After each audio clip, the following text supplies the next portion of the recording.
We play for keeps, Cuddy. You ain't heard about the huddle fire with no with D-Lane. We tryna get it off the muscle. Walters caught the pick and ran it back without a tussle. Blow the whistle, coach is trying to get back to the huddle.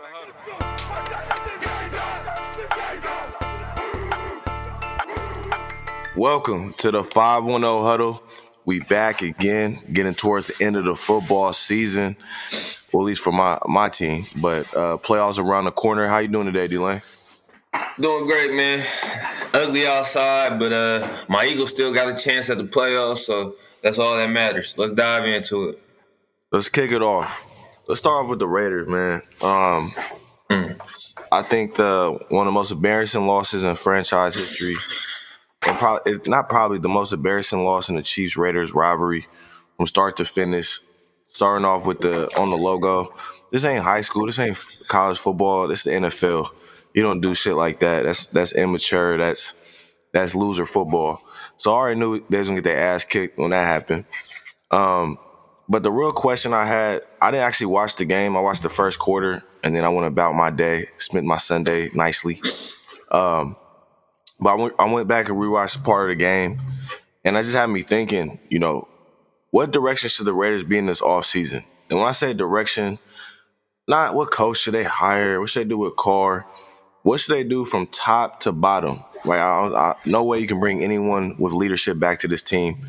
What's your thoughts, D-Lane? What should they do? Tear it all apart or try to put some Band-Aids on it? Man, it's tough. Man, it's tough because your defense, not as of late, but to start the year off and for most of the year, your defense made draft big improvements from the year before under Gus Bradley.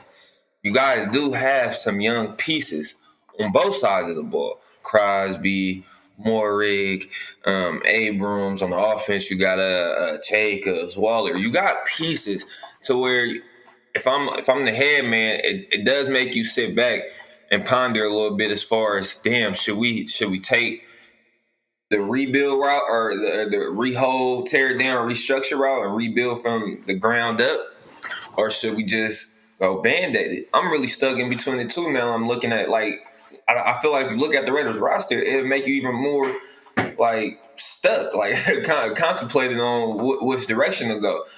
For me, I feel like if you get the right leadership in, like we said a few weeks ago, I think my ideal picks for you guys would have been GM Lou Riddick, head coach Eric Bieniemy. That'd be a nice pairing for me. I feel like if you get two guys of that stature to fill those leadership roles, then you can plug. Or you can do the Band-Aid solution as far as get a few guys, few talents, pick and plug here and there on offense and defense. Make sure everybody's good, and then ready to roll from there. I think that should be the approach that they take if they get the right leadership. I think number one on Mark Davis' board, on his board should be leadership. Who should we get in here to have this organization running correctly from top down? Yeah, I agree. I saw a wild take. I was into John Middlecoff and Guy Haberman's podcast. They said they should rebrand the whole franchise, change the colors, and then I'm like, okay, that's going overboard. Mm-hmm. But I think the nostalgia of the Raiders, we need to let that go. We don't need to find someone to bring that Raider-S back. I think that's what Mark Davis keeps trying to do. Like, how can I bring the old Raiders back? His first hire as an owner was Del Rio, a Bay Area guy, a defensive coach. Guys to the playoffs, but as you see, topped out. Then wants to bring in John Gruden. Again, how can we find that Raider back?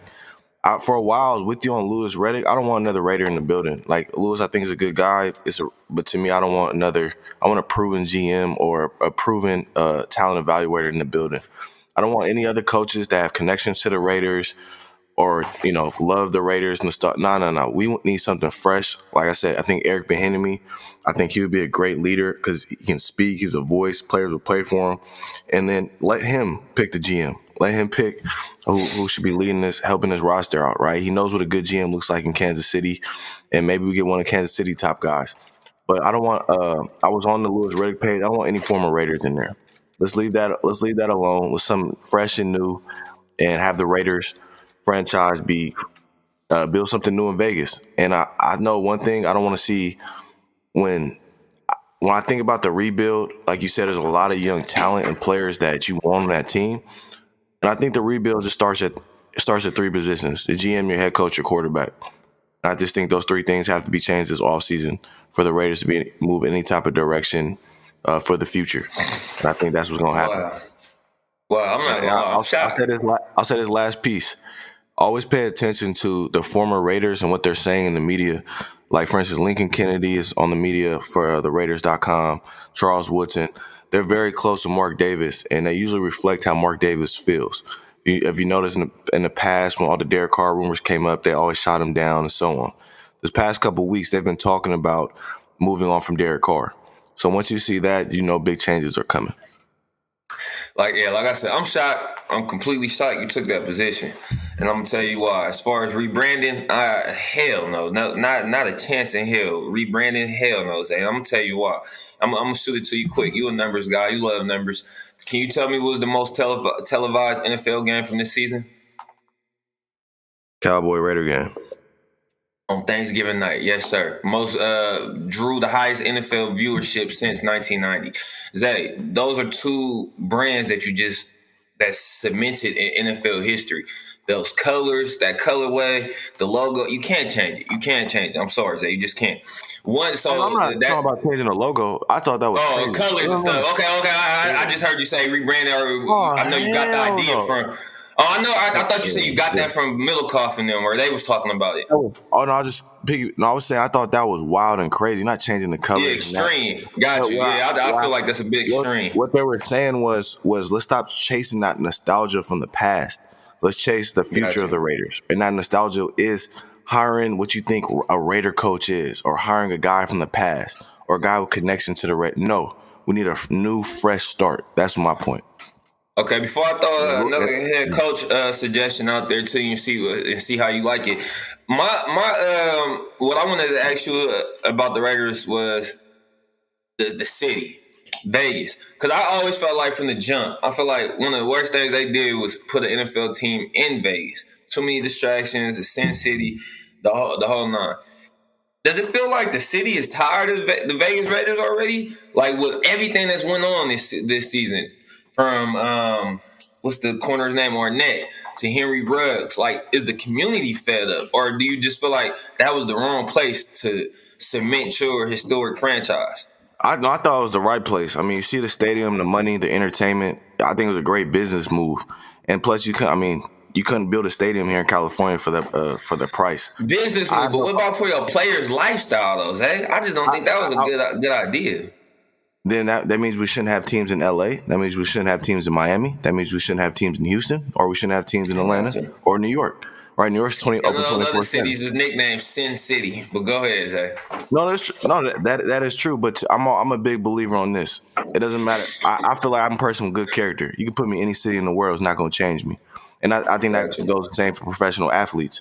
You could be in Milwaukee. Green Bay and get in trouble, right? So. I'm not with I don't think the location has anything to do with, as far as affecting players. To me, we're in Oakland, weren't winning. It was hot. DeMarcus Russell was on lean. It doesn't matter where you at. Bad character guys are bad character guys. That's my point. You answered it one way for me. Now flip it. What about the community, Vegas? Like, do you feel like they might be tired of the Raiders already after all that's went on? From the pandemic to the rug situation. I look at the Las Vegas market similar to the LA market for sports teams, where again Vegas doesn't have their USC, Lakers, Dodgers. Those three teams are like tier one in LA. But to me, the Las Vegas Raiders, those games are a mix of NorCal, Central Valley, LA, and Vegas. So I feel like the Raiders fan base is a mix of multiple communities. I wouldn't say fed up. To me, you see it fed up if you're seeing a week 3 game next year and it's not sold out. That's when you'll see, like, okay, this is a mess. But yeah, I have no problem with Vegas. To me, Vegas better, more coaches, more attention, more players, no state income tax. I think that's the biggest piece. And then for players that want to be in, entertainment, your quick drive to LA, quick flight to Silicon Valley. So I don't. To me, it all is leadership, right? GM, head coach, quarterback. When those three align, that's what I wanted to throw to you. Go ahead, Zach. My bad. Yeah, when those three align, you have a winning franchise. Look at the Chiefs. Veach, Andy, Pat. Now that's at the highest level. You can even take other franchises. When the Eagles, when they won their Super Or Bowl, the Browns that just did they little quick turnaround with Barry, yeah, Stefanski. yeah, they just missing the quarterback, but they got Yeah, two that's out of the it. three. But look, but just Mm-hmm. with 2 out of the 3 with a good head coach and good GM, you're seeing like a bad season in the sense they might just miss the playoffs, but they're going to be a winning football team. And all their question is like, okay, cool, we got the GM, we got the head coach, we just got to find our quarterback. And I think the problem with the Mm-hmm. Raiders is you never knew what the root problem was. That's why we all, oh, it's Carr, oh, it's the coach, it's the GM. You got to hit on one of the three, and the Raiders have not. And so this offseason is going to be the biggest offseason in Mark Davis' tenure. Like I said, he's hired 2 coaches. Del Rio got the Raiders to the playoffs. Then, outside of that, then you had John Gruden, mediocre, and traded away the best player the Raiders have had since Charles Woodson. All right, So, Zay, before we move to the Niners, I got two last points I want to ask you right here. 2 last things. First one, I'm a big fan of the Rex Ryan Bart Scott podcast. I've been tapping into it. They do a weekly podcast at a Sunday night, so the same night of the games. A few weeks ago, Bart was on there, and him and Rex, they was on the podcast, the Organized Chaos podcast, I believe is the name, and they were just talking about Rex defensive philosophy and those old Jets teams. And just last night, I was also watching Tom Brady's Man in the Arena, and they got to the point in Brady's career where they had the back-to-back AFC Championship games, I believe, with those same Jets. Those were some tough Jet teams. And even when he got to Buffalo, besides his last year, I think when he didn't make the playoffs, he was a winning coach in Buffalo. I've always been a big fan of Rex Ryan just because I love his aggressive approach on defense. He comes from that Baltimore Ravens cloth, tough, gritty football. I feel like it match your Raiders image a little bit. and that's What do you exactly think about what I'm possibly? saying. I know that's what you're saying. Yeah. I'm saying, but we kind of already disagreed on that earlier. You saying you want to feed into the future of the new Raiders. I get that. I'm just saying I like that mystique. I just think you got to find the right guy to match it. I feel like Rex would be a good guy to match that Raiders mystique. What you think about that, Rex Ryan? I don't want to hire a coach with a losing record in their career. So I just move off from there. I don't want any coach with a losing record for their career. Just, give me a fresh coach or a coach that's had a winning record like a Doug Peterson who has a winning record for their career. Rex Ryan is below 500 for his career as a head coach. I'm all right. Like that's to me, like that would be a Raider hire to me, a fucked up Raider hire, a guy that didn't end well in Jets, did not end well with the Bills, and for some reason we're gonna think it ends well with the Raiders. Like, you know what I mean? That doesn't make sense to me.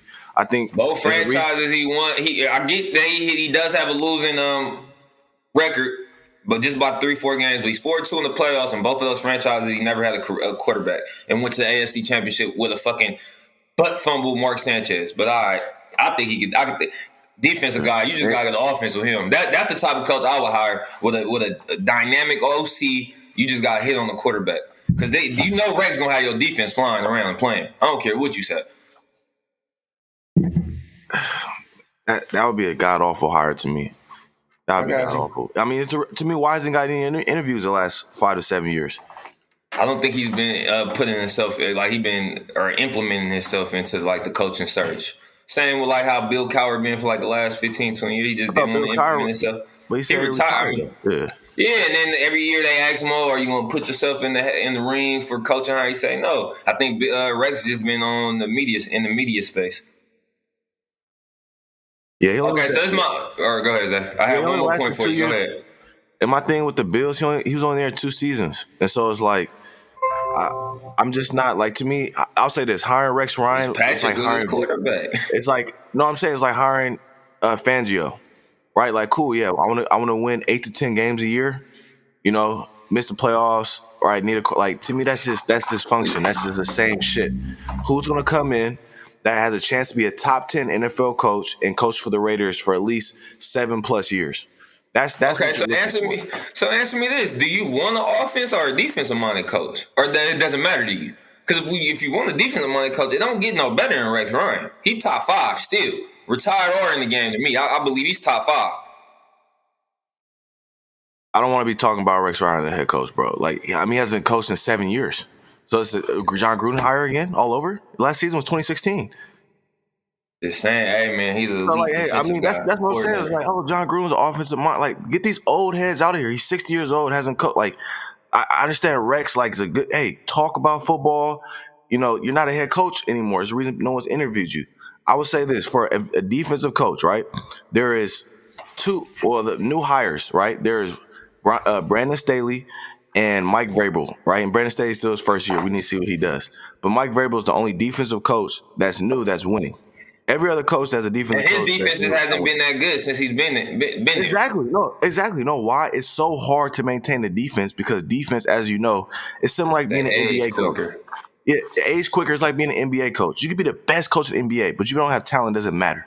Same thing on defense. You can maximize your defensive talent, but unless you have consistent players year in and year out, your defense is not going to be consistently good.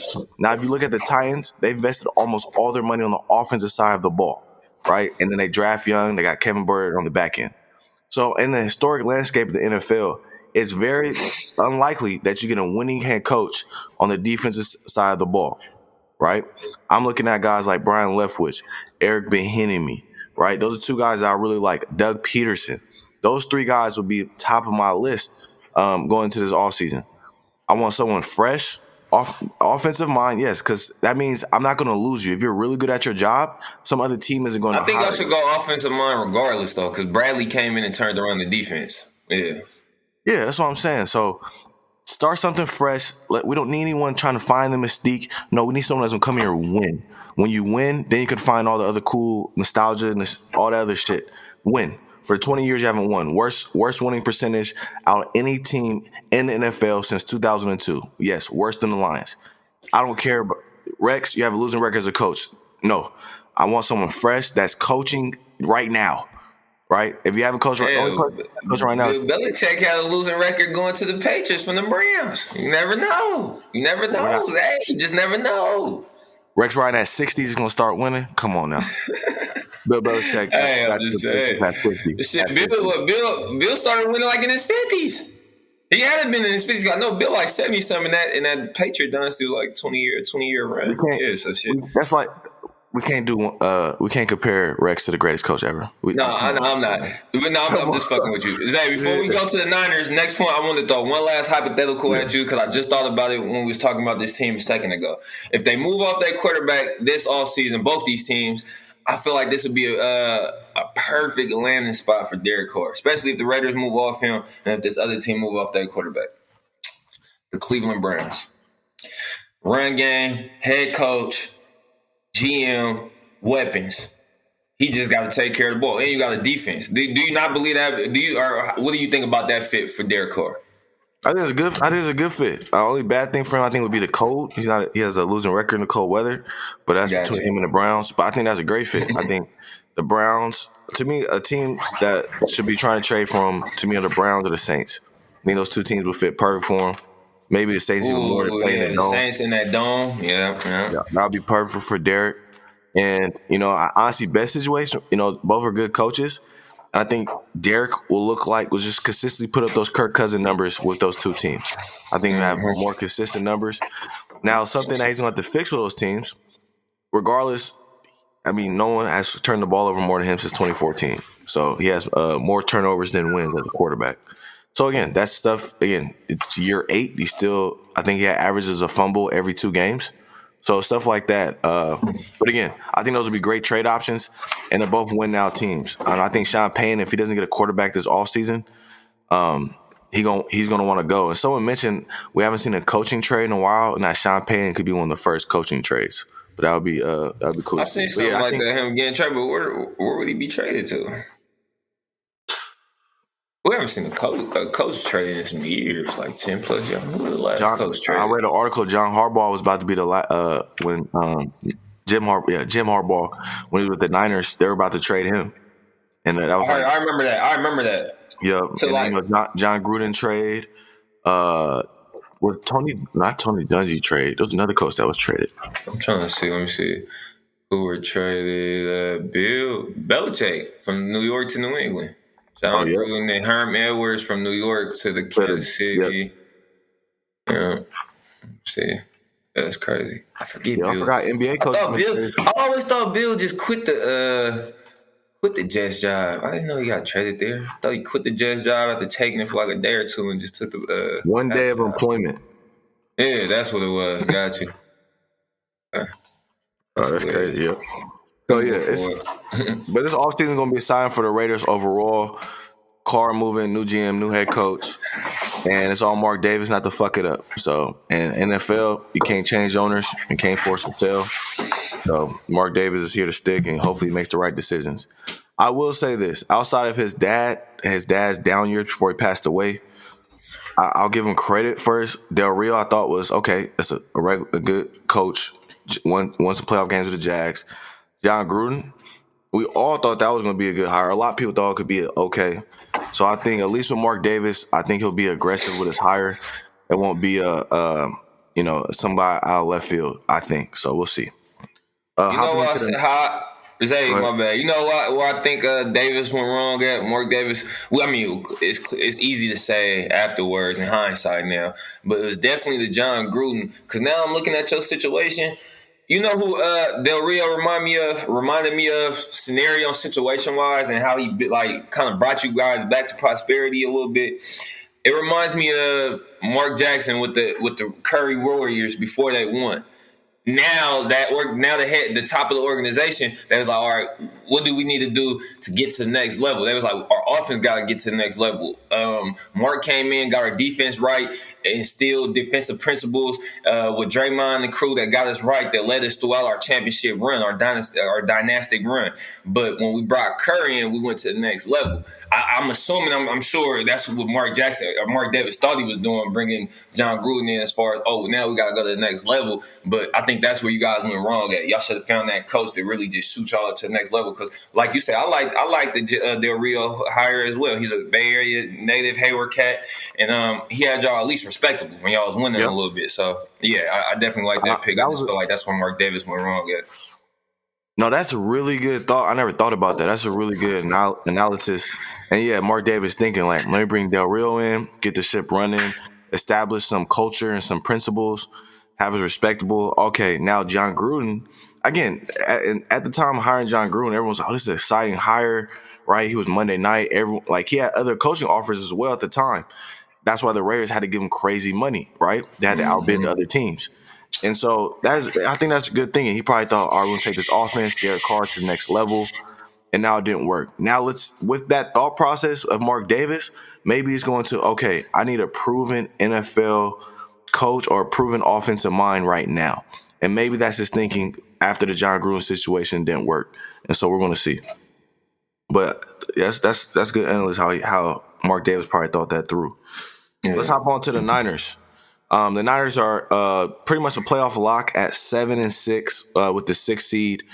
It's going to be hard to get that fifth seed again, take that from the Rams, but they're playoff lock, right? No team in the seventh or seed chasing is going to get them out their playoff spot.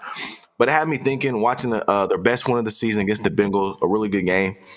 What's the 49ers plan, right? Are they going to be, to me right now, it looks like they're going to go to the playoffs, and their goal is to at least win one playoff game.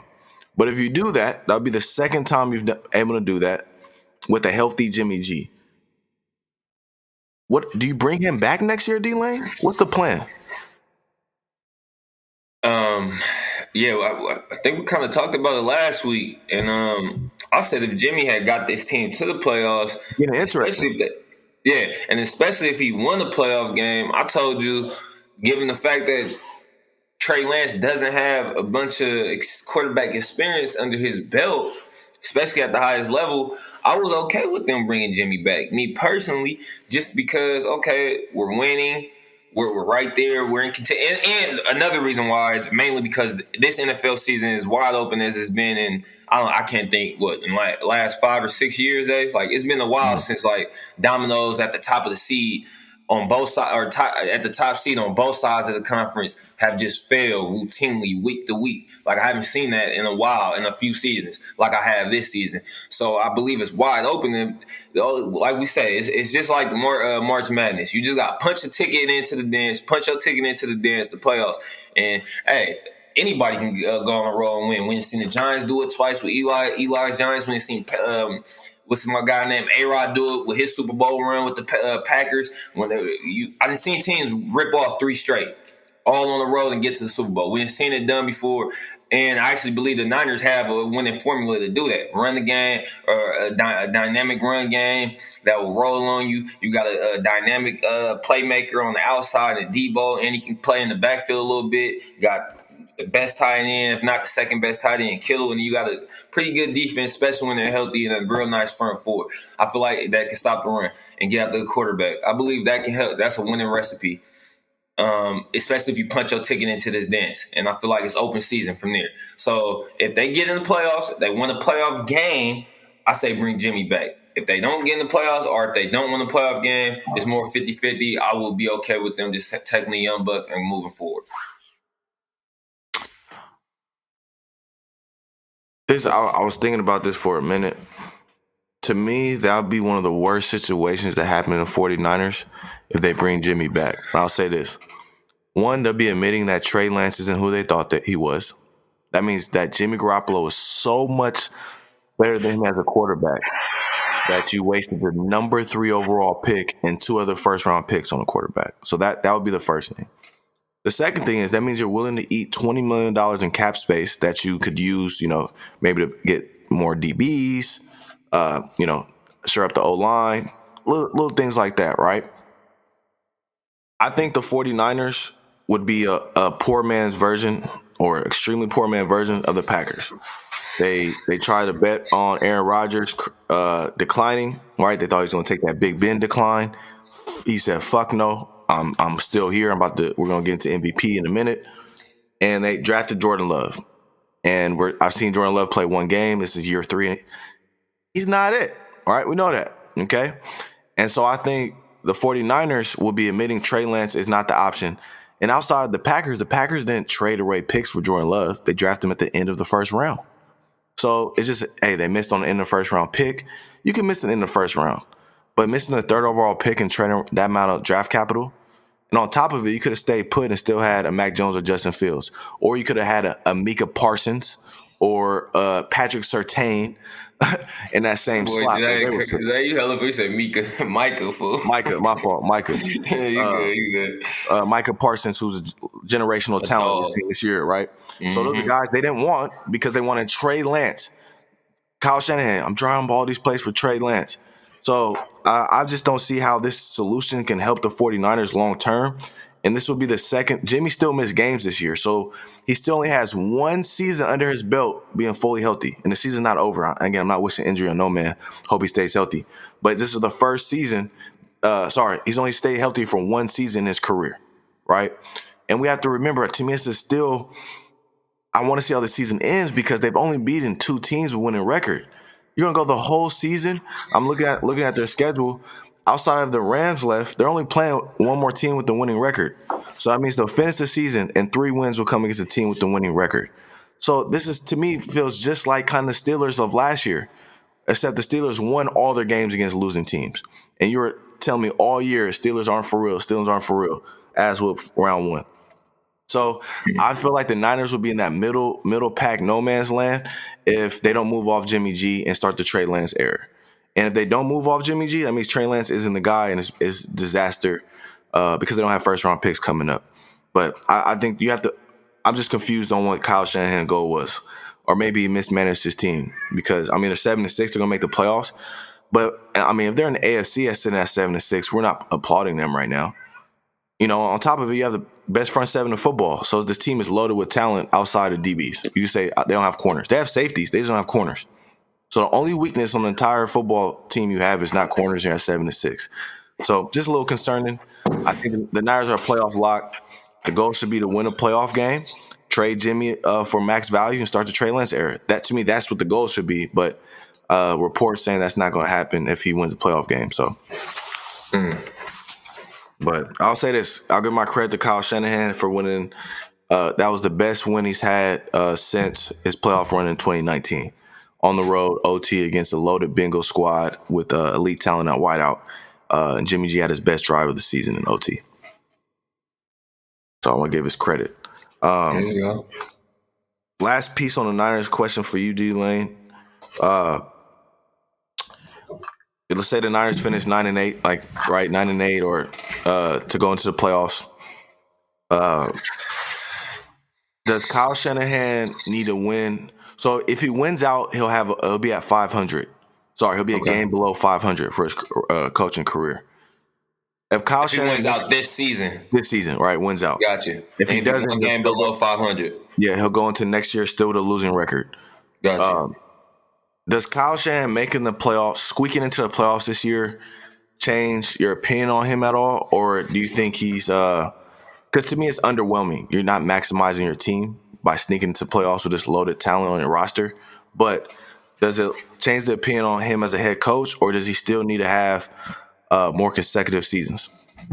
Definitely needs to have more consecutive seasons. But damn, man, what's up with me today? I'm 50-50 again, Zay, because it's tough as far as if he wins a playoff game, you don't want to fire him, because my whole thing has been he drafted this guy, this young quarterback. At the end of the day, we do want to give him a chance, one, to develop the young guy, and two, see what do we have here? Do we have a franchise guy or not? And is it Trey's the problem or you the problem, Kyle? So it's tough, man. I'm in the middle of the fence with that one. If he wins another playoff game, man, well, I think I'll look at him the same way, to be honest, just because it is wide open. Like I was just talking a minute ago about the conference play this year on east side of the conference, AFC and the NFC. It's wide open this year. So if he gets in and win a playoff game or two,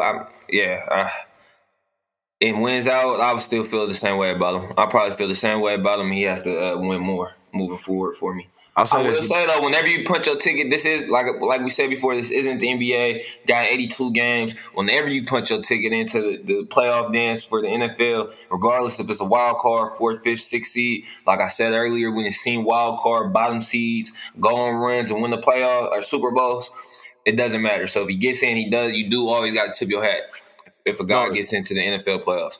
No, I don't want to discredit that, because no league is harder to make the playoffs in the NFL. Every week is hard. You can play the Jackson. We saw Jags beat the Bills this year. It's NFL. It's a man's game every week. The weakest teams in the league have an All-American 5-star on their roster that will fuck you up if your head's not on a swivel. So I'm with you on that. I don't want to take credit. Again, we talk about Kyle Shanahan in the way that people anointed him as a top 5, top 7 coach. So if you're looked at as a top 7 coach, you're going to be talked about that way. Like, for instance, Andy isn't squeaking into the playoffs. That's not happening with Andy. Doesn't matter who his quarterback is. He's making the playoffs. And so I just don't feel Kyle Shanahan maximizes his team, because his team is loaded with talent. So I feel like, for instance, you play Sean Payton on this team, they win the whole NFC West probably. So, but yeah, that's my last point on Kyle. Big week's coming up, and they have a shot. They have a very winnable game, by the way. If the Cardinals, they look like they'll finish in the 3rd seed because the way their schedule ends. The Bucs have an easy end of the year, and so do the Packers. So the Niners, if they lock up that 6th seed, they will play the Cardinals the first playoff game, and that's the team they'll play for the 3rd time.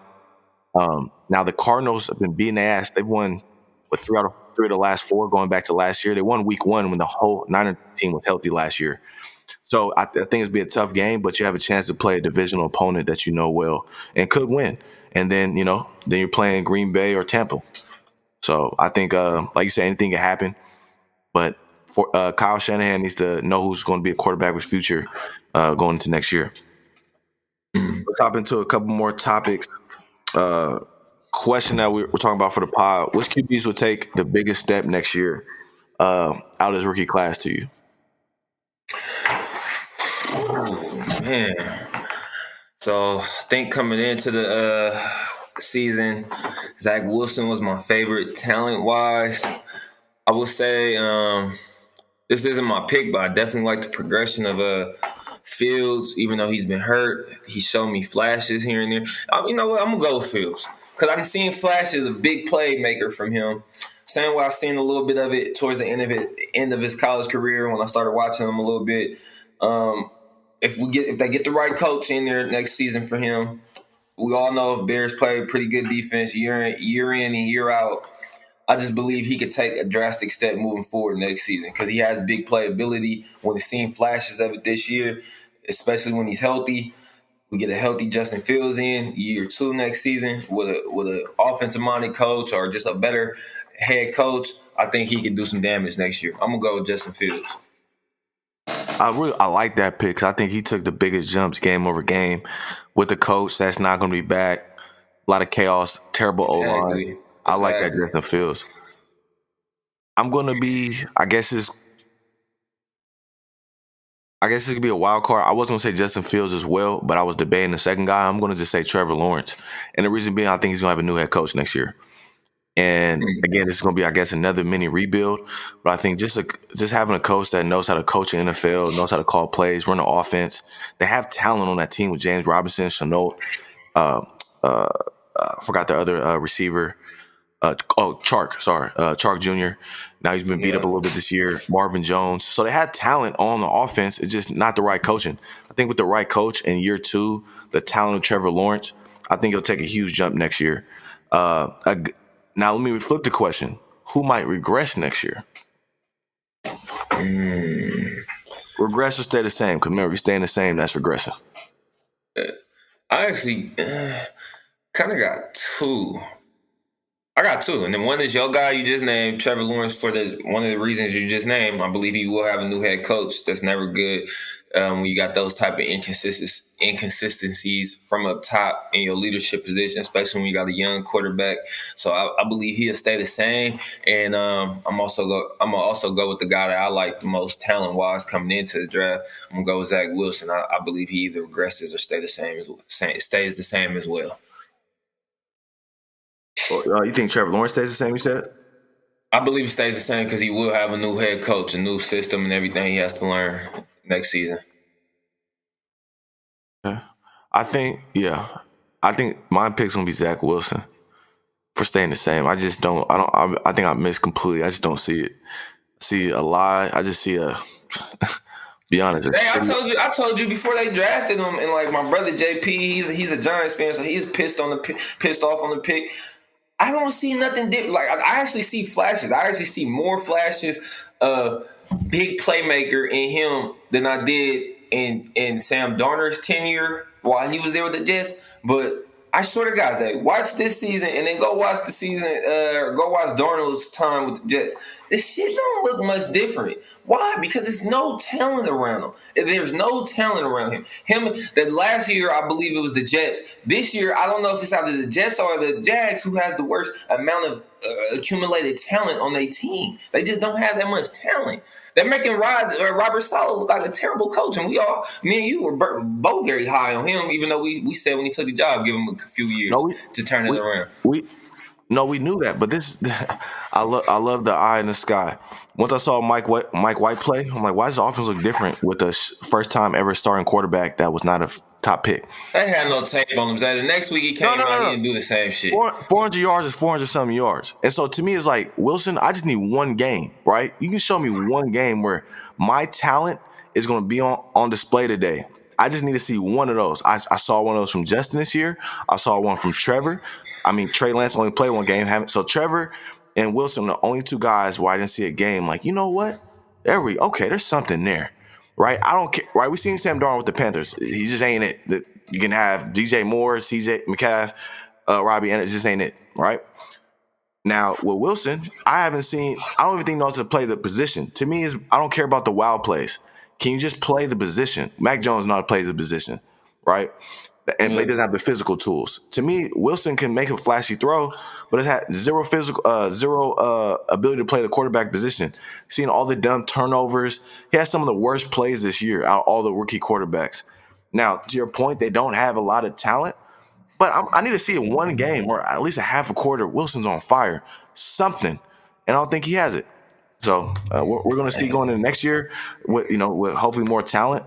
But hey, I just don't see it. I've seen him make a few off platform. I've seen him make a few off plat. Yeah, I've seen him make a few off platform throws that were pretty good throws this year. Like I said, man, he has terrible talent around him. It's hard to evaluate a guy. Trust me, I know. As far as when it comes to evaluating a guy with the given the situation around him, you remember it was hard as fuck to evaluate Carson Wentz for the last 2-3 years with the Eagles, mainly because his poor play, but shit, everything around him with the O-line, he had the worst O-line or most injuries on his O-line that 2-3 year span. We were playing with backup practice squad guys on the outside, so he was playing bad, but it was also hard to tell, was it him or is it the shit around him?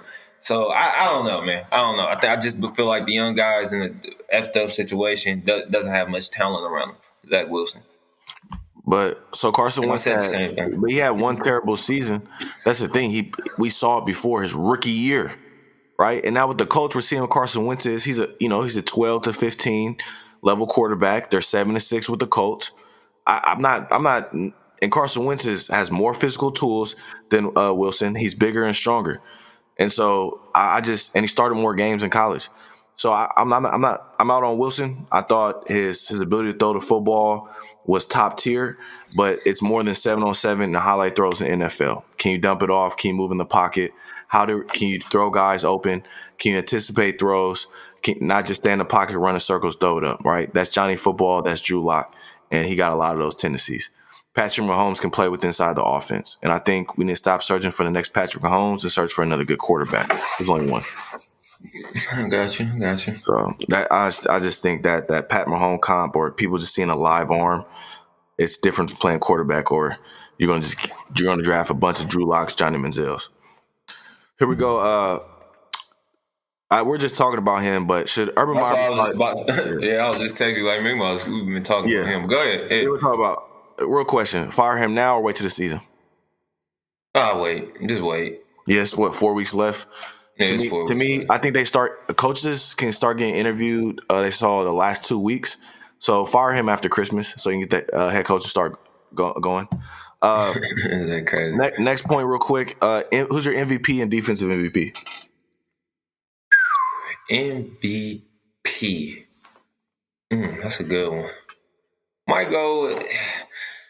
It's either Tom Brady or Aaron Rodgers, but I'm not going to give you those two. I'm going to give you a guy that I just feel like outside of a quarterback position that I would take. I'm going to go with Jonathan Taylor.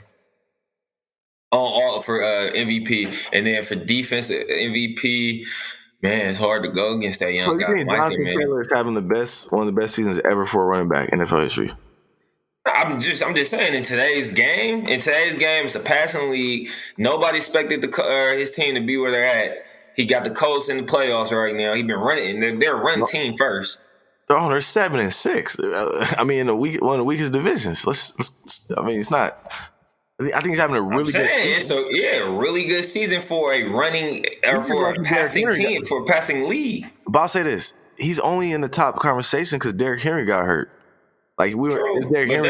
That's part of this. He about to finish the year probably with 20 touchdowns. 20 plus touchdowns at running back. That's not easy to do in a passing NFL league. No, he's having a great season. He's a top 3, top 2 running back in his league. Going to be. To me, if you're going to win MVP, you're doing something. I know. I was saying I was taking a guy outside of quarterback. I was just naming a guy. Me personally. Now, if we just going what it usually is, which is a quarterback, I said it's either out of Brady or I was asking where you got to put your money somewhere. If you had to put your money. I put my money, I got you. If I had to put my money, I'll give it to Brady. Just on the age and everything. Yeah, I'll give it to Brady. Okay, but I see where you're going with the Jonathan. I think he's having he almost averaging 6 yards per carry, 5.6. No. To me, if he was like, when you have that 2K season with the 20 plus touchdowns, that's like he's in the MVP conversation and should win. So if he was like at 800 yards right now, I'm with you on that deal. I'm gonna hop on that train. Like even put my money in that because I think, and like you said, a rush for 2K and 20 plus touchdowns, you are the offense. I mean, part of the reason Carson Wentz is looking good, he has a run game. True, exactly. But I like that. Who's your defense MVP? Like I was saying a minute ago, man, it's kind of hard to pick against the rookie, man. That boy Micah, he flashes. when you watch the Cowboys defense, and you know what? I'm gonna go with Mikey. When you go from historically bad, they were historically bad last year. They're in my division, so trust me. I watch Cowboys games every year. They were historically bad last year on defense. For him to come in year one as a rookie after not playing last year, taking last year off from college to get ready for the NFL, for him to turn them around, they're one of the best. They're like top 2 or 3 in takeaways. They're number 1, I believe, in third down defense. I'm a defensive coach. I'm very high on. I'm very big on third down efficiency for a defense. That's how you win football games, getting off the field. I think he's second or third in sacks. Pro Football Focus been grading him for the last few weeks, the number 1 edge rusher in the NFL right now. Only question mark I got for Dan Quinn and the Cowboys is why the hell y'all keep moving them to stack from every few plays here and there throughout the defensive game. Keep his ass on the edge, man. He does no good dropping him into coverage. Let him come after the quarterback because he's a terror. I like Michael Parsons. I like Micah too. I think he's obviously clear-cut defensive rookie of the year. I think he should win rookie of the year. I don't think there's a better rookie than him. Not quarterback, nothing. Maybe Slater, really good rookie left tackle, but I think Parsons should win that.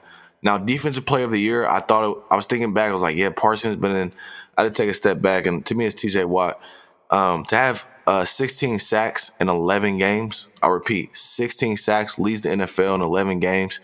Still has a chance to break the record with 4 games left.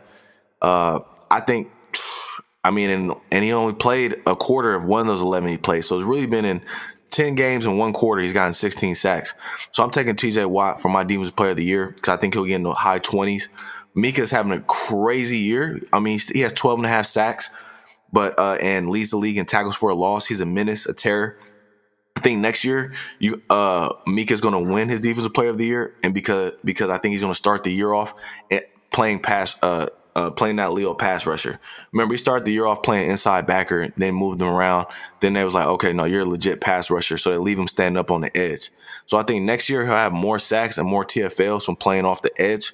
But I think this year is anytime you got a guy that might break the sack record and doing it in those few games, I'm taking TJ Watt to finish the year out and win that award. Hell, hold on, all right, Zay. I get you, especially if a guy breaks the record. I'll give him that. But he's not even in the playoffs, Zay, right now. They might not even make the playoffs. So let's say this. Let's say he doesn't get the sack record and they don't make the playoffs. Do you still got TJ Watt?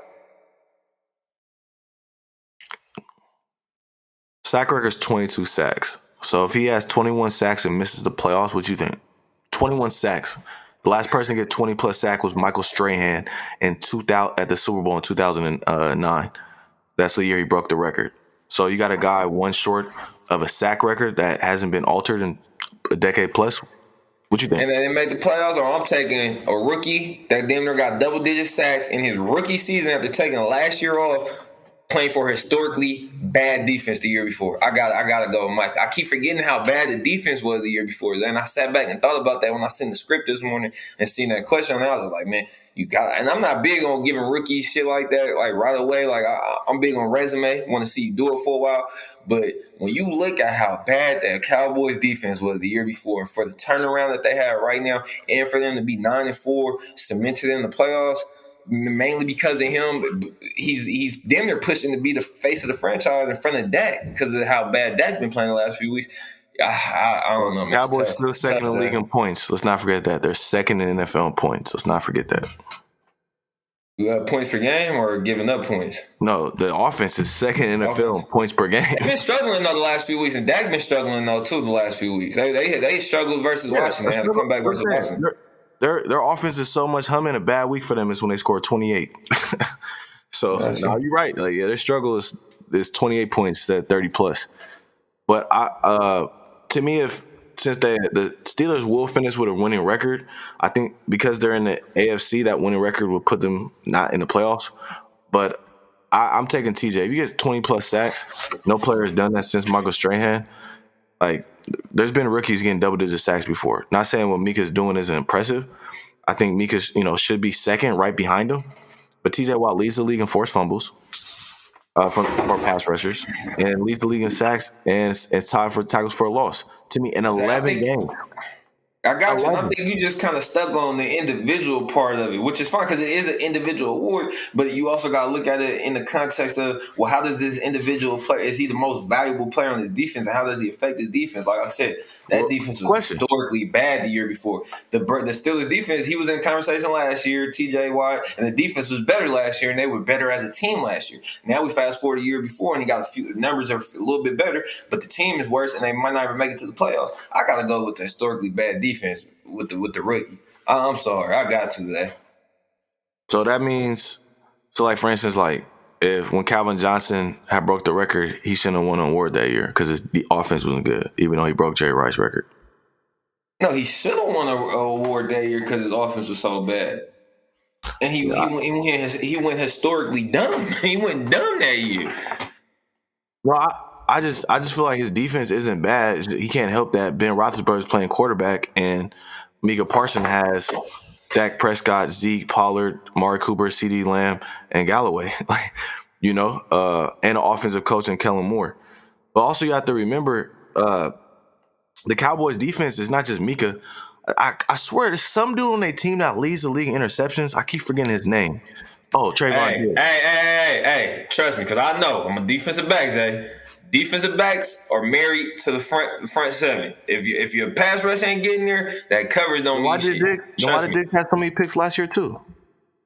So many picks last year. He had like 2 or 3 last year. What are you talking about? He was getting that bombed up last year. He only had 2 or 3. He has the most picks ever through the first 2 seasons. No player has more picks than him for first 2 seasons. That he did not have that. I promise you, he had more than 3 or 4 picks last year, bro. He was getting his ass bombed up last year. I'm looking right now. Bro, he was a rookie. He was getting bombed. If he didn't get bombed, he got his pick. He was more like Marcus. Marcus was giving up shit, but also was getting his. He had 3 last year. Like I said, like 2 or 3. Yeah, he had 3 last year. He got 9 this year. Yeah, that's wild. Shit, he got 9 this year. Like I'm just saying though, trust me, I know the front, pass rush and coverage are married together. Doesn't matter how many picks you get on the back, and you're not getting that unless that pressure getting there. Unless you're just playing a bad quarterback. They're married. They're married together. Pass rush and coverage. No, I'm with you on that. Then I'm just saying. I mean, right now TJ Watt has 5 more sacks than him, so I feel what you're saying. But it's a huge gap. 5 more sacks. He's a rookie. Only 5 more, but he's a rookie. That's cool. But if you get 20 plus sacks and less games than everyone else at your position. And let's say Micah finishes with 16. So let's say he finishes with 15 or 16. Then TJ finishes with 20 and doesn't make the playoffs. You still giving it to TJ. Yeah, you get 20 sacks, I'm giving that to you. Okay, so. Now, how many he had last year? Let me see how many he had last year. And they were 11 and 0 at one point last year. Let me see. Don't disrespect TJ Watt. 7 sacks, 13 sacks, 13 and a half, 15. Every year he gets better. He's the best pass rusher in the league. He had 15 sacks last year. He has 4 career picks. Come on, there was 11 and 0. To me, how many games you win is not on the defense. It's on your offense. At the end of the day, right? If you're a defensive, like for instance, when Michael Strahan won Defensive Player of the Year, his team was 9-7. Hey, Zay, because you play. Stop it. Y'all know you heard a coach tell you before in your playing career, hey, the more games you win, that's when the accolades come. They don't give accolades to losing football teams. They give the first team, all conference, all American, all that usually comes from a winning football team. Hold on. Winning football. The Steelers are going to finish 9-8. Okay. When the Giants went to Super Bowl, they're 9-7. You know what the difference is? He's in the AFC. And if he's in the NFC, he'll be a playoff lock. The NFC is going to have a 7 seed with a losing record. We talking about individual accolades. Nobody on that Giants team had no damn accolades. Nobody had them going to the Super Bowl either year, those 2 years. Except they have Defensive Player of the Year, Michael Strahan. Strahan. They did have Mike Strahan. But hey, no, hold on. They wasn't just talking about Strahan. Zay, don't get on here and lie to the American public. Don't get on here and lie to the American public and act like we wasn't talking about that Giants defense. OC, Justin Tuck. Come on now. That whole front 7 was dog. Hold on. The whole defense was dogs. But hold on, that's similar to the Steelers. They have Fitzpatrick. They have Watt. I told you, I'm not high on the Steelers. I told you last year I thought they were soft and overrated. I don't think their defense is. I think the whole problem is with Big Ben. He shot. But I'll say this. My argument is this: Mika is the offensive. I mean, I don't care offense. He's the rookie of the year. Point, period, blank. And next year he'll go into the conversation if he does better than next year as a defensive player of the year. But if TJ Watt has 20 plus sacks, he's my defensive player of the year because that's insane. And you'll be one of 3 players to ever get 20 plus sacks. Not double digit, have a good, nice rookie year with double digit sacks. One of 3 players to get 20 plus sacks. So I got to give you that. Come on now. One of 3 players ever. That's like rushing for over 2,000 yards with 5 yards of carry and losing it because, well, this guy, he's a rookie and he had 1,500 yards rushing as a rookie. Well, I had 2K. Well, you're not a rookie. Like, come on now. That's my logic on it. Yes. But you feel like they got to make the playoffs to win an award. So I just wish. I'm not saying he has to. I'm just saying, shit, he had a real good dominant year last year. They was 11-0 at one point, made the playoffs, and shit, he didn't get it. I can't expect them to get it this year with a team and having a worse year. Wins aren't attached to the defense, though. You know that. The only position you attach it to is head coach and quarterback. I thought they said defense wins championships. Wins championships. So one guy plays defense. It's not basketball. I can't just have a defender on one defender. I got you. Like I said, his team, and I'm pretty sure the defense regressed from the year before. Let's see. Let's just see the defensive ranking. From last year to this year. So this year, their defense is ranked 3rd. Sorry, 2020, their defense is ranked 3rd. No, 2020. In 2021, their defense is ranked.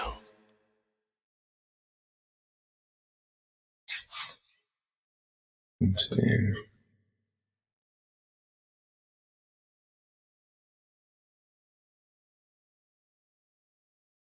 Man, they gave up two in a row, 40 points, a 36 point. Get the fuck out of here. Their defense ain't nearly like it was the year before.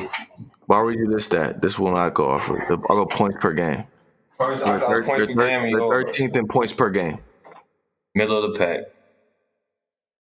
They're missing TJ Watt. He missed 2 games. Last year they were top 3. This year they middle of the pack. And you want to give him hell no, Zay. I'm giving it to that historically bad defense rookie.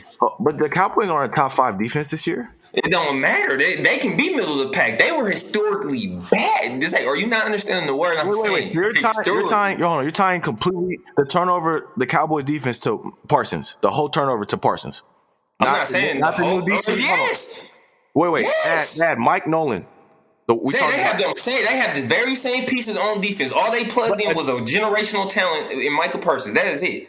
That's the same defense. They didn't hire a new defensive coordinator after having Mike Nolan, who's known as one of the worst. And a new coaches. DC, boo-hoo, a DC that wasn't even a DC that was a head coach that wasn't even. Zay, you can't talk up Dan Quinn because you was talking shit about Dan Quinn as a head coach for Atlanta, saying he's a defensive-minded head coach and his defense been trashed the whole time in Atlanta. So why are you bigging them up now?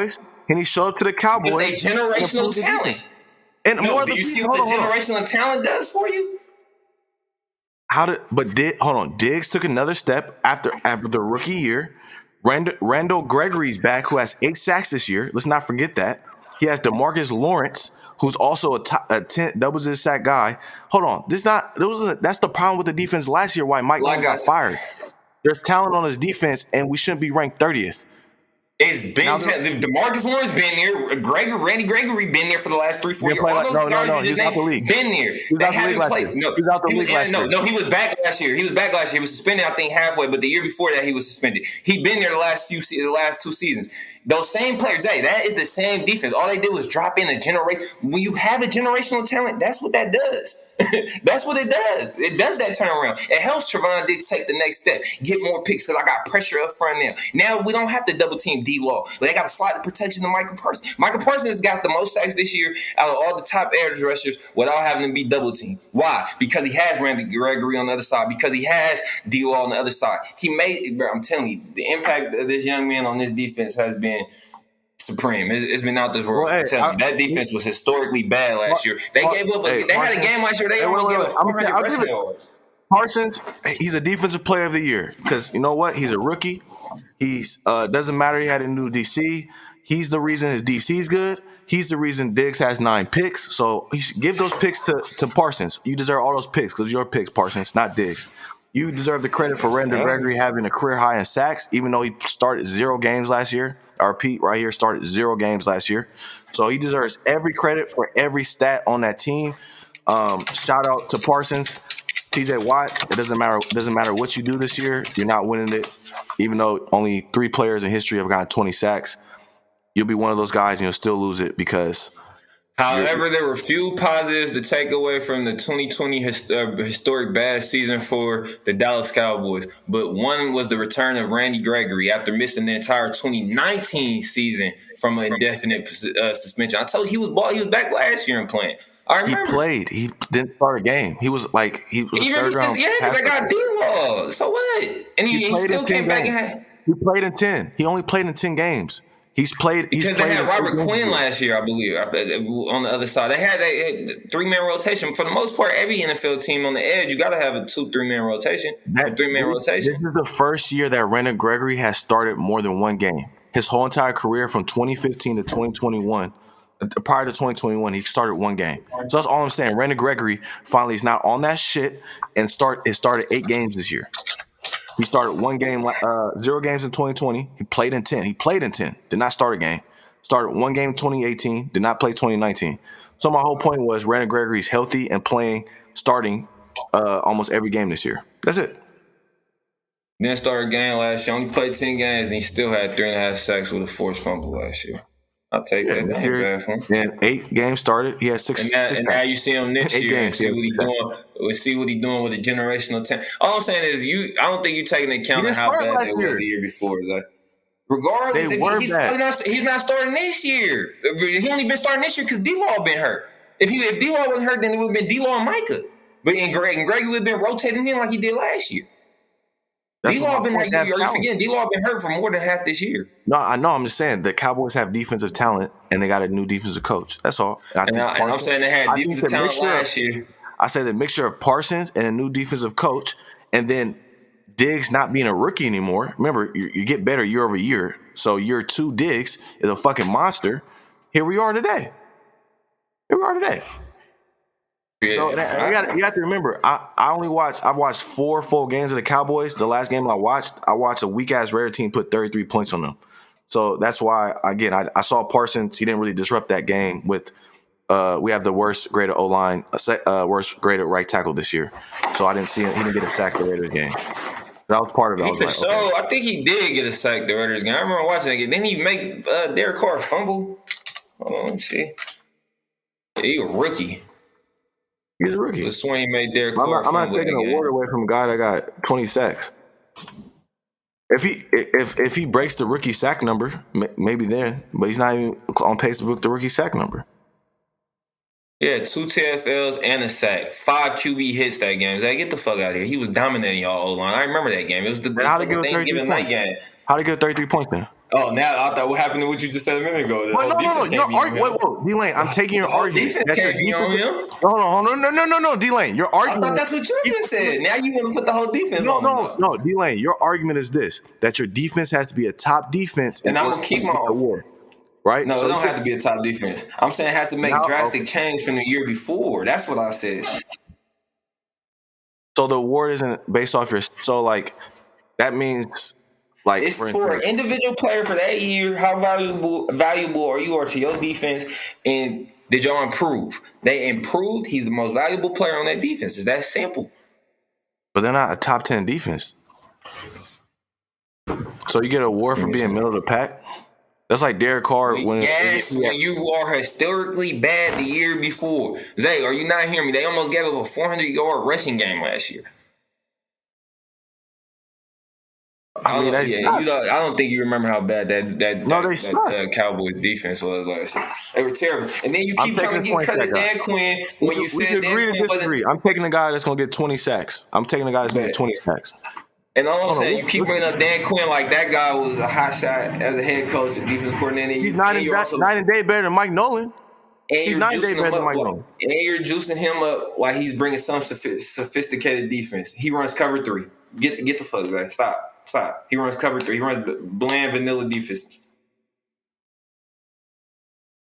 So if same thing with PK, we ain't heard the LOB in years because they run the same shit. if Mika breaks the rookie sack record, Micah. Micah, Call that man Mika. Micah, this fucking it's spelled weird. Fuck. Yeah. Micah, I'm just gonna call him Parsons. If he breaks the rookie sack record, which is 14 and a half sacks, he has 4 games to do it. I'll give him Defensive Player of the Year. But even if Watt has 20 sacks, but if Watt breaks the sack record, it shouldn't even be a conversation because you're breaking a record. I think only 2 guys on that record. It was Lawrence Taylor's that held it first. It took almost 20 years for it to be broken. That was by Michael Strahan. So you'll be in the company of Michael Strahan and Lawrence Taylor. You're winning that award. Can you agree there? If he breaks the sack record, it's his award? If he breaks it, TJ Watt, yeah, I'll give it to him. If he break it. So we'll agree there. If Mika breaks the sack record, rookie sack record, and Watt doesn't have the sack record overall, Mika should get it. If Watt breaks the sack record, regardless of what Parsons does, I think he should get it. Simple as that. Because you're breaking a record that's held. Javon Curse is the one that set the rookie sack record. Your Eagles. So yeah, you know him well. Micah got the Giants and Washington the next 2 games. He might just get in the next 2 games. I'm not gonna lie. You say he only needs 2 more sacks. He got action at that. He needs 2.5 sacks to tie, 3 sacks to break it. Yeah, he might get that. So, but no, I think remember I was screaming about him in the draft. Like I want the Raiders. That was my if we fail, I thought he was gonna be a top 10 pick. I'm surprised he even fell. But I think they thought he was a tweener when clearly he's just a straight off the edge guy. So if you redid that draft, I don't think he'd be going. I don't think he'd fall out the top 5, top 3. Outside the quarterbacks. Who's the 3rd pick in the draft? Wait, he went 3 quarterbacks. Who's the 4th? Oh, Chase was the 1st. Chase ain't going 4th. Bengals are idiotic. They took Chase over Parsons, knowing what he do now. Man. Yeah, you can't take a receiver. Quarterback, tackle, pass rusher, those 3. And only time you take someone with 3, it gotta be Julio Jones, generational. So kick it off to end it. Oh, I didn't even go through my MVP. We was talking about Parsons. Mine was the same MVP. Mine's Tom Brady, TJ Watt. That was the only difference. And Parsons was my 2nd place, and then my 2nd place MVP is A-Rod. To end it off real quick, what coaches are going to get fired after this season, and the ones that don't get fired, who will be on the hot seat? Nagy for sure should be gone. Somebody else we were just talking about, Urban should be gone. Those are the only 2 I could think of off the top of my head that should be gone. But and then to move on, a guy that I think that should be on the hot seat. That's tough. I'll say Flores. Because I expected them to be a lot better this year, especially after the season they had last year. So if they continue the trend that they have right now and don't finish 500 or have a solid record, and going into next year, I'll say the Dolphins with Brian Flores. Okay. Plus, he's a brother. They don't give us past year 3 anyway. Yeah, on which I think fired. Yeah, Urban Meyer will be fired. I think Matt Nagy will be fired. Hot seat. I got Vic Fangio. I was just looking at him. They'll be on year 4, playoff time. I understand. Quarterback though. Yeah, I understand that, but that's why you're in charge. Or you can't just coach every year without winning. Got to find a way to get a quarterback. You put your money on Teddy Bridgewater this year. Now they are 7-6, but again, you're in the AFC, so 7-6 isn't going to make the playoffs. So you have to, and this is the thing in the AFC. You have Lamar, you have Herbert, you have Patrick Mahomes, you have Burrow. Let's just say, Watson with no court, right? That's five young quarterbacks that's going to be there a decade plus. That's 5 playoff spots. That's pretty much damn near going to be on lock every year. That's 5. So that's really going to leave you 6 and 7. Well, 6 and 7 could be a mix of middle pack quarterbacks. You have your Ryan Tannehills, right? You might have the Pac Jones. Sorry, I left out Josh Allen. So that's 6 quarterbacks, to decade plus. So it's really one spot. That might be the Patriots and Mac Jones. That might be, like I said, maybe a Dolphins team. So it's really one playoff spot to have every year in the AFC. So if you don't have a quarterback or not trying to get a quarterback every year, you should be fired as a GM or coach. In the AFC, there's 6 teams that have a legit top 10 quarterback in the AFC, and they're all under 30. So if you're in the AFC, you're not trying to get a top 10 quarterback, you should be fired. If you sign Teddy Bridgewater, I'm letting you go. You don't make the playoffs this year. What the fuck are we doing here? You know what I mean? Let's be honest here. And so I just believe the AFC executives and everyone should be put on the pedal. You got 6 quarterbacks under the age of 30 who will beat you week in, week out, and win consistently. So what are you going to do? Right? And then the NFC, once Tom and A-Rod retire, you got Russ, Kyler, and one of these rookies, Justin. So it's if you want to coach and you want to sign Teddy Bridgewater and expect to make the playoffs, go to the NFC. You're not making the playoffs in the AFC. There's 6 quarterbacks that are top 10 in the AFC. You're not. It's not happening. So and let me ask you this to end it off then. D-Lane, do you think if your GM and coach in the AFC are not trying to get a top 10 quarterback year in, year out, that you should be let go after no results? Because you're pretty much telling me I'm such a good coach that I don't need a top 10 quarterback to make the playoffs. That's what you're telling me. Mm-hmm. You said, what's that, my bad? I was saying you're not a top 10 coach. I mean, if you're not trying to get a top 10 quarterback in the AFC, that you should be fired, because you're pretty much telling me you can make the playoffs with a Teddy Bridgewater in the AFC. The only reason why I won't say he should be fired is just because we can't put that having your quarterback, it ain't all on the head coach. Sometimes it's on the GM as well. Actually, matter of fact, in Denver, that's all on John Elway. They ain't on Vic. That's all on John. John run that.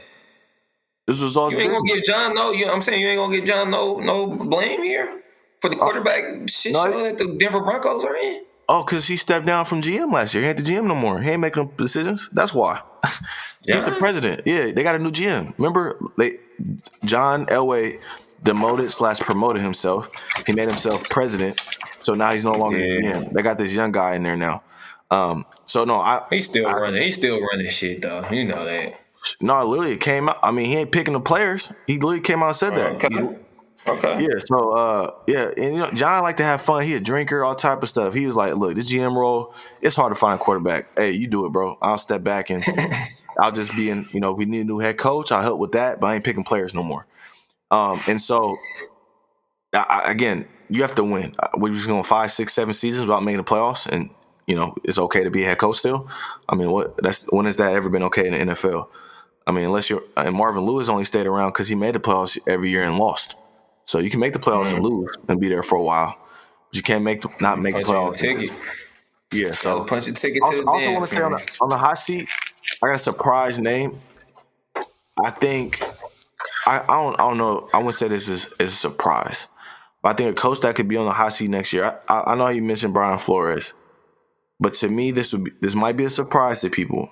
I think Brandon Staley on the Chargers, and the only reason is, I would say after next season, 2 seasons, Brandon Staley and this talented team should be dominating on a more consistent basis. Yeah. But only reason I'm just gonna say him just because I feel like they should dominate more. I have to say it's really tough, I think, in the AFC to purely dominate. And we saw it with the Chiefs because of the amount of quarterback play. The amount of quarterback play in the AFC, there's 6 teams with a top 10 quarterback, and then let's put the Patriots in there, and you put the Titans in there. Those are 2 legit teams. That's 8 teams right there. That's 8 teams. One of those teams aren't making the playoffs. So there's 8 teams in the AFC that are legit teams. One of them is not going to make the playoffs. Right? It might be the Bengals.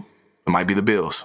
Right? It might be the Titans. They might lose down. Right? There's 8 teams in the AFC that all have good offenses, and if not a top quarterback, like I said, the Titans or Patriots have good teams and good head coaches. So I don't see how a team could be just a 14-3 team in the AFC. You know what I mean? In the NFC, there's 4 teams that have a top quarterback that you have to worry about every week. Versus, then there's not even complete teams outside of that. So it's going to be interesting how this AFC play out. But I think the AFC might turn into the SEC, where if you don't make, it's a lot of firing going on because there's a lot of quarterbacks and you got to win now. True. But yeah, and that's the part of the reason too. I was talking earlier on the show with the Raiders, like they have to. Look at the AFC. all these guys are under 30 and gonna be here for a while. So it's tough. It is tough. I wish I was. Man, it'd be nice to be an NFC fan right now. But isn't it crazy? Your team got 5 wins in NFC right now. You're alive. That's insane, bro. It's crazy. The Saints still alive. It's not a topic, but what's your thoughts on just doing the top 14 teams? Top 14 teams with the best record. I already told you earlier. It doesn't matter what your seed is though this year, just because it's so wide open. It's so wide open on both sides. Top 14 records in NFL. Top 2 teams get a bye, right? Just that's be the same thing, and then you play out, and it's just a mixture of NFC and AFC teams. Wouldn't it be lit to see? Oh, you talking about combining the conferences for the playoffs? So I just think you get a better product. Last year we got the 7-9 Washington football team, and the 8-8 Bears got their ass mollywopped in the playoffs. Think about it. The Miami Dolphins were 10-6. 10-6. They would have given a better show. Yeah, I got you in this shit. I remember the year Brady got hurt. The Patriots was 11-5 with Matt Castle to make the playoffs. But Bro, I will agree with that. Always been tough. Always been 11-5 AFC and miss. Yeah, I agree with that playoff setup more for the NBA. Me personally, Zay, 1 through 16 seed. I've been saying that for the last few seasons. Not the NFL, mainly for the reason I named earlier. I didn't see the 7-9, the 7-8, or 8-8, 9-7 football team go on a hot run in the playoffs, win a few road games. No, you haven't, D-Lane. You didn't see multiple 9-7 teams win 9-7 in your life. 9-7. There's never been a team with a losing record or at 500 to win a playoff game. So you've seen 9-7 teams. Yes, it has, and you've seen it in your lifetime. But remember, try to remember. Right now, I'm gonna give you one clue. Beastquake. Oh yeah, the Saints with Charlie Whitehurst. Saints 7-9. They were 7-9 when they beat the Seahawks, or the Seahawks 7-9. That's okay though. If we take the top 14 teams, so that's happened one time, right? If we take the top 14 teams, and the 14th team is 7-9, that's okay. Like to me, that's okay. And the reason I say it is more than just that. Imagine seeing, all right, round 2 playoff game. We got Chiefs versus Seahawks. Bro, what? We can see that versus Russ. Or we can see, playoff matchups against other great quarterbacks because they're in different divisions. Like, we never got to see, like, imagine Brett Favre playing Tom Brady in the middle of playoffs. You know what I mean? Like, stuff like that. Yeah. And I think if you get the top 14 teams, and the only reason I'm proposing this is because of how deep the quarterback play is starting to get in the NFL. If this was 2008, where there was at least 7 quarterbacks and everyone else was shit, then this wouldn't make no sense. You know what I mean? And it was more of running game offenses during that time. But I believe similar to like the college playoff, right? Just give us the best teams, and I think we have a better product, right? And exciting quarterback matchups. I don't know. I just think we just look at the future of the NFC. It's going to get worse. All right, we're going to continue to have losing teams in the NFC in the playoffs. Yeah. But if you're an NFL coach, I'm only interviewing NFC teams. That's how we're doing it. So, but yeah, we got any team. If I'm a head coach, I'm trying to get to wherever D-Wop going. I'm gonna be 100 with you. I think he's still in play for next season. Yeah, this core stuff messy. A lot of teams. And I'm with you. He gonna have action. He gonna have action regardless, because everything I believe from last time I seen, everything is all. It's not criminal. What is it? It's all what cases? Lawsuit civil. Cases. You know what I'm saying? Civil. That's where I look. Yeah. It still gets suspended though, because if it happens, but it won't. I don't think it'll be a full year. It'll probably be like a 6 game. Yeah, 6, especially with him just missing this full year. He'll probably get like a 4 or 6 game. 8 get half the season max for him next year is what I see. Yeah, if everything plays out the right way for him. I wish Watt would come to the Raiders. Man. I did see my report though a week or 2 ago. I know he denied my Eagles a few months back. I did just see a report we might be back in play this offseason. So shit, I would love to see that.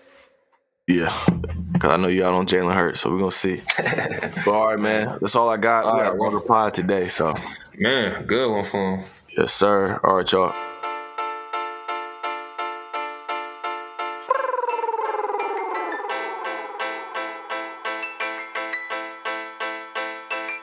We play for keeps, Cuddy. You ain't heard about the Huddle fire with no with D-Lane. We tryna get it off the muscle.